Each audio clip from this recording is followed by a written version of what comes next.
جب ہم زمین پر سجدہ کرتے ہیں تو بمشکل 3 تسبیحات پوری کرتے ہیں اور سر اٹھا لیتے ہیں۔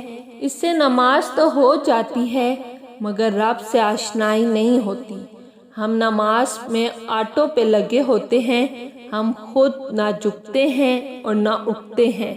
ہم اس دوران کہیں اور مصروف ہوتے ہیں، جیسے پائلٹ جہاز کو آٹو پائلٹ پر لگا کر خود سواریوں سے دعا سلام کر رہا ہوتا ہے۔ یعنی ہم رکوع کو رکوع سمجھ کر، سجدے کو سجدہ سمجھ کر اور قیام کو واقعی رب العالمین کے سامنے فرما برداری سمجھ کر کھڑے نہیں ہوتے، بلکہ ہماری کیفیت ٹھیک اس کھلونے کی طرح ہوتی ہے جس میں سیل ڈال دیے گئے ہوں اور بٹن آن کر دیا گیا ہو تو وہ خود بخود اوپر نیچے دائیں بائیں لڑکتا پھرتا ہے۔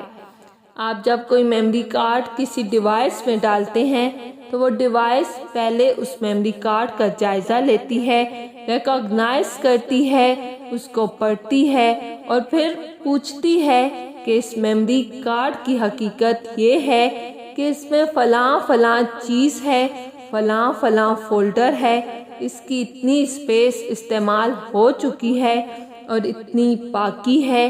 اس کے بعد وہ آپ کو بتاتی ہے کہ آپ جو مواد اس پر کاپی کرنا چاہتے ہیں وہ کاپی نہیں ہو سکتا کیونکہ اس کارڈ میں جگہ کم ہے جبکہ مواد کا حجم زیادہ ہے۔ آپ کچھ مواد ڈیلیٹ کر کے مناسب جگہ بنائیں۔ اسی طرح ہم جب سجدہ کرتے ہیں تو زمین اس ماتھے کو ریڈ کرتی ہے، ریکاگنائز کرتی ہے اور اس پروسیس میں کچھ دیر لگتی ہے۔ زمین سادہ ہو تو ماتھے کو پہنچانے میں تھوڑا وقت لگتا ہے، مصالحہ اور قالین جتنا موٹا ہو ماتھے کو زمین سے رابطہ کرنے میں ویسی ہی زیادہ دیر لگتی ہے۔ ہم زمین کے ماتھا ریڈ کرنے سے پہلے ہی اٹھا لیتے ہیں، یوں جیسے جاتے ہیں ویسے آ جاتے ہیں، نہ کچھ ڈیلیٹ ہوتا ہے اور نہ ہی کچھ کاپی پیسٹ ہوتا ہے۔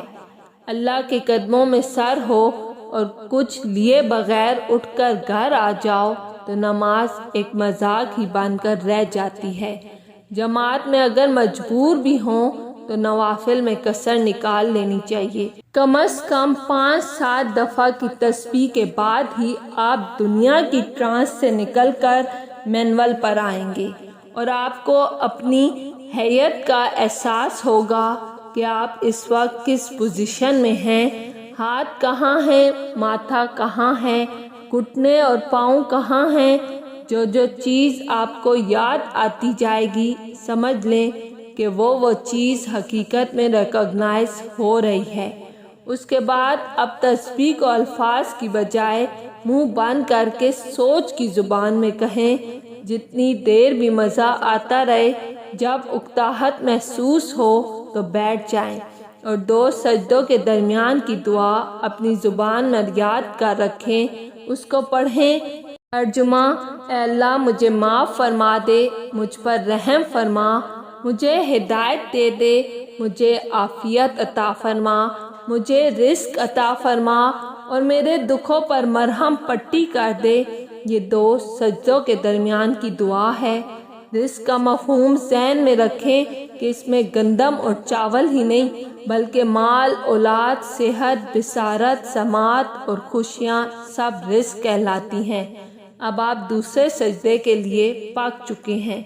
پہلے سجدے میں اسپیس بنی تھی، دوسرے سجدے میں اس دعا کو پیسٹ کر دیں۔ صرف 2 رکعتوں کے بعد ہی آپ اپنا وزن خود محسوس کرنا شروع کر دیں گے، اپنا آپ کبھی خالی خالی محسوس نہیں ہوگا۔ اللہ پاک ہم کو ایسی نماز پڑھنے کی توفیق عطا فرمائے، آمین۔ اگر آپ کو میری ویڈیو پسند آئی ہے تو لائک اور سبسکرائب لازمی کیجیے گا۔